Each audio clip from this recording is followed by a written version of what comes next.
Hello the internets, welcome back to Waifus. I'm Sefhi, your favorite gambling addict, and today's topic is the rerun for Summer Sakura. We're getting a banner tonight at the same time that Elec drops, which by the way, we're gonna be pulling for Elec, testing her live tonight. Feel free to drop by, links in the description.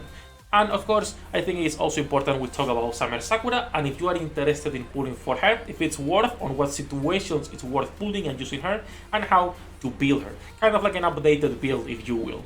As usual, leave a like and subscribe to help me grow the channel, and let's jump directly into the easy question of should you pull for her or not.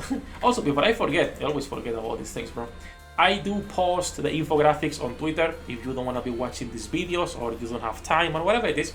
The infographics are on Twitter, where you have basically the 1-minute guides on how to build most characters that are getting a banner, right? Be it a rerun or be it a new unit.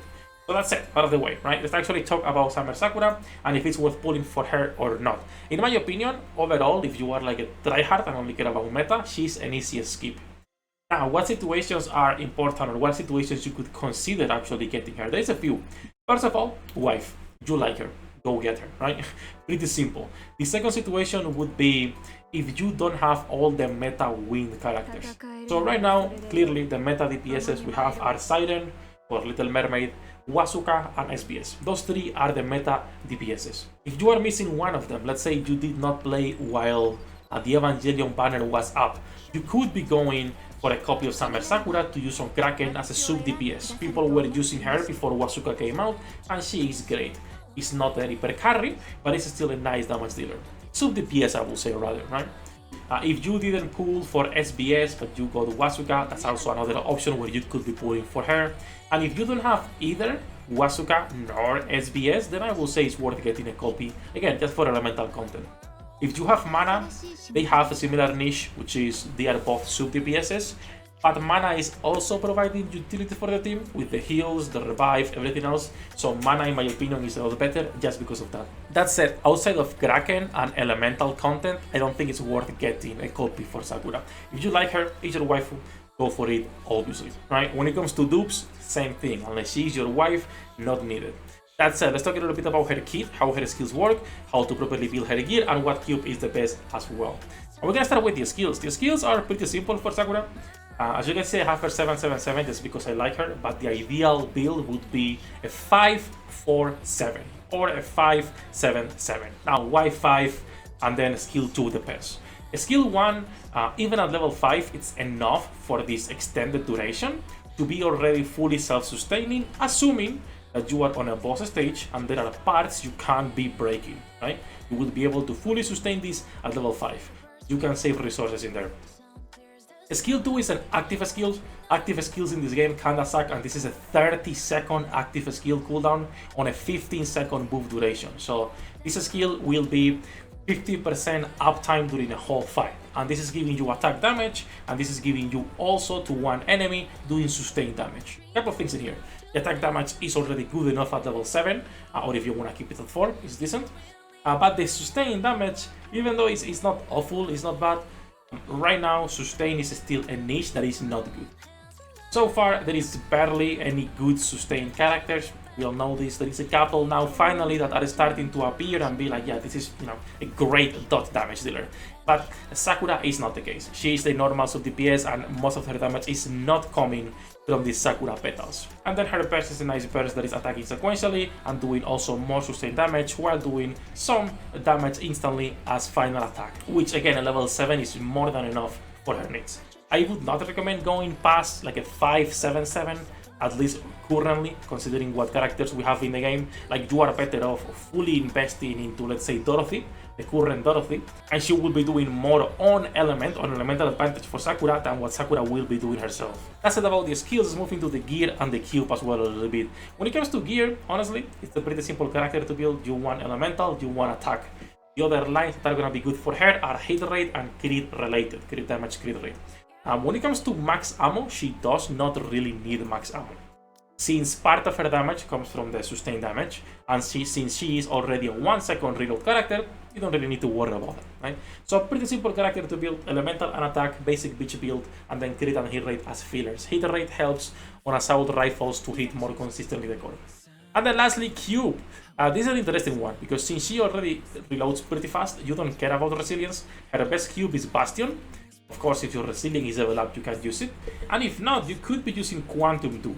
The only reason to use Quantum is if the team composition you are currently in lacks burst generation, and also, of course, if it's high level. If it's like a level 5, 6, 7, the raw stats you get here, 900 attack, I'm better off using resilience for the 2.4 attack that I'm getting instead, right?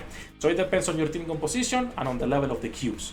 But Bastion, Resilience, Quantum are the best ones. When it comes to putting a doll on her or not, I'm gonna be honest, again, unless waifu, I don't think it's worth it. I would just put a blue doll on her and call it a day, nothing else. I don't think you need to be going for like a purple doll.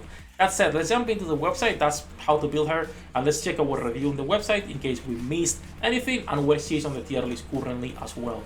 And then also we have some damage numbers to compare and to show. So first of all, on the website, right, if we talk about tier list right now, I'm pretty sure she's a T2 character, if I remember correctly. Let me come here, first 3, and she should be, yes, a T2 character. I know some people will be like, oh, it's no way shouldn't be a T2 character, Sefhi. Hey, I am BS. I don't like the one-shot team, nor fishing for crits, what can I say? I think she's on a position where a T2 is good for her. She is a niche situational DPS. You don't use her unless you don't have anything else, basically. Still, her damage is decent, but I don't think she's gonna be moved up anytime soon, and I don't think Shift Up will be doing treasures for limited characters. I hope they don't do it, but we'll see. When it comes to her build on the website, nothing changes. Like I was saying, 5-4-7-7. You could be going for a 5-7-7, and it's more than enough.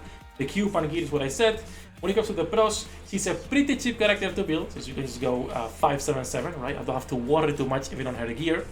50% uptime on skill 2 is enough for most content, even when there are no parts involved.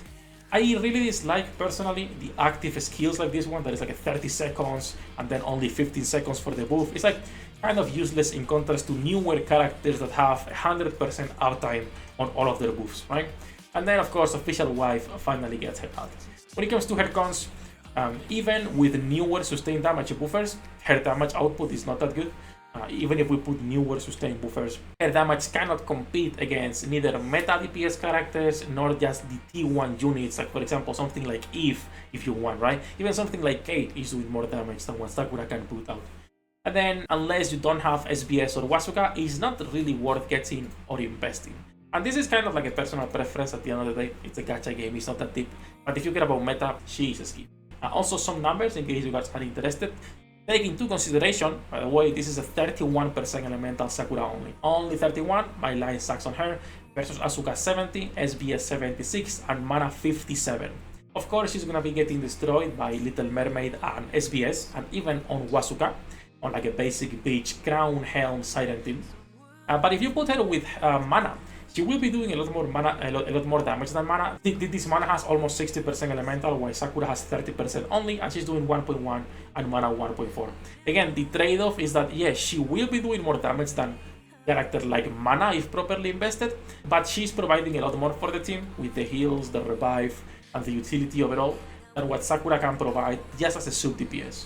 If you have Mana, I would rather invest in her than waste pools on Sakura. Now, it also depends on how good Elec is. We'll be testing her tonight and seeing if it's worth building her or not. But if Elec is not good, then you could be going for one copy of each just for collection, but we'll see. I'm going to assume Elec is going to be decent because she seems to be Christmas maiden for Wate.